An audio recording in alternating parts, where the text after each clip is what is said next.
Welcome to episode 23 of FTCE Seminar, a teacher certification podcast. I'm your host, Mercedes Musto. In today's episode, I'll be talking about the FTCE General Knowledge Reading Subtest. This is part one of a multi-series review of what you need to know to pass the reading section of the GK. Today, we're going to talk about key ideas and supporting details based on text evidence. Oh man, that sounds like kind of a lot. Right? Don't worry. You've got this. I believe in you. Now, let's get started. Concept 1, key ideas and supporting details. Key ideas are basically main ideas that are overarching and often repetitive and thematic throughout the text, whereas supporting details are specific ideas like facts or descriptions that explain, develop, and support the main idea. Let's take this next example, for instance.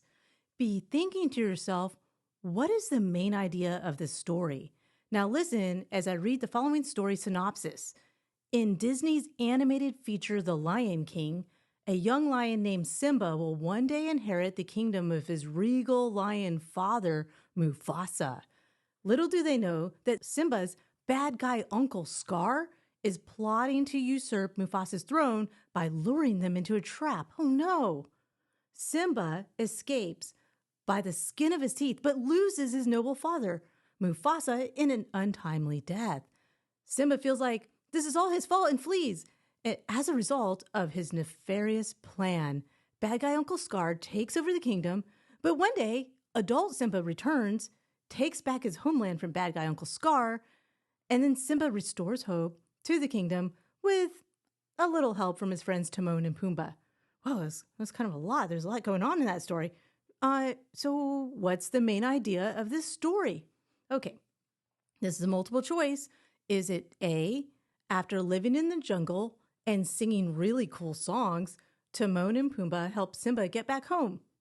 Or is it B, bad guy Uncle Scar lures Simba and Mufasa into a stampede of wildebeest to usurp the throne?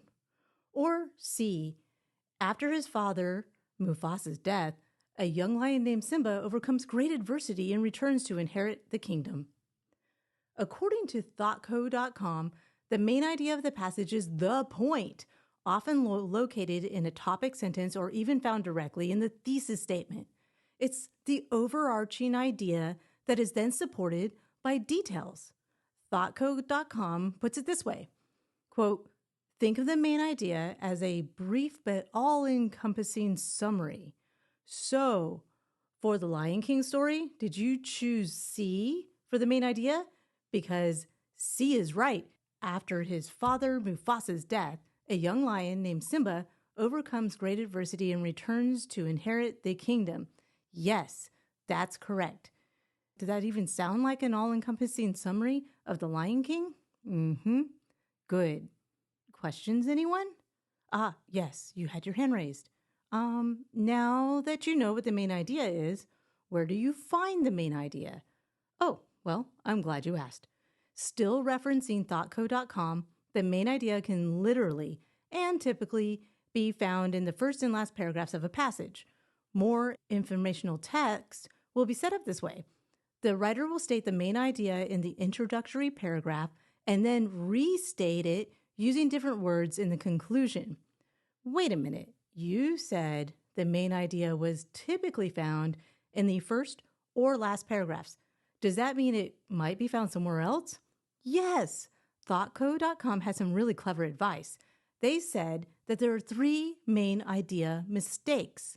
So let's take a look at how this could go wrong with a concept called too broad, too narrow, or too complex. Mistake number 1 is selecting an answer that is too narrow. The other is selecting an answer that is too broad. And lastly is selecting an answer that sounds really complicated and just doesn't make sense. So let's talk about this. In context with the Lion King story, listen for examples that are too broad, too narrow, or too complex. Example number 1. Simba and his 2 friends Timon and Pumbaa like singing. Think about this, right? This is obviously too narrow. It's just one very specific detailed moment in the story and not the main idea. It's not even an overarching idea, but it is a supporting detail. And I do love the In the Jungle, the Mighty Jungle song. Oh, okay, next. Example 2, a father and son have problems with another family member. Think about it. Right. This is obviously too broad. Man, it's so broad, I'm not even sure what it's talking about. Is it even about the Lion King story? In fact, what is it talking about? And now, for example 3. A middle-aged lion struggles to raise his young son in a suburban community when he is suddenly faced with an envious family member's plot to destroy his psychological well-being and personal happiness over a real estate deal gone wrong. What? Right. This one's way too complicated, although the answer does sound a little bit appealing. In fact, I think I would watch this movie. Okay, the point is, when you're reading selected passages on the FTCE exam, you'll encounter some main idea questions. So let's review. We know the key or main idea of a passage is the overarching theme, and we can find it using 3 strategies. Number 1, the main idea is often located in the first paragraph of a passage, and it's called a topic sentence or a thesis statement. Number 2, the main idea can also be found in the conclusion paragraph, as the author of this passage seeks to restate or summarize the point of the selected reading. And lastly, number 3, the main idea is typically repeated throughout the passage in the form of overarching themes, so you can look for the repetition of themes and ideas. For example, the main idea of this passage is about main ideas. How cool is that?